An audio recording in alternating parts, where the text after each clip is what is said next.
আর বদনাম এমন একটা নোংরা জিনিস, ভালো মানুষকেও খারাপ বানায় দেয়। সেটা কি?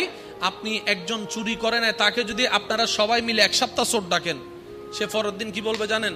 চুরি না করে যেহেতু চোরই হইলাম, যা কালকে থেকে আমি চুরিই করলাম। স্বামী স্ত্রী দেখবেন একজন আরেকজনের দোষ খুঁজে খুঁজে সংসারে শান্তি আনতে চায়, জীবনেও সম্ভবপর নয়। প্রত্যেকটা কিছুর একটা সাইকোলজিক্যাল সিস্টেম আছে, আর ইসলাম এত সুন্দর প্রত্যেকটা সাইকোলজিক্যাল সেক্টরে গিয়ে কাজ করেছেন। সুবহানাল্লাহ।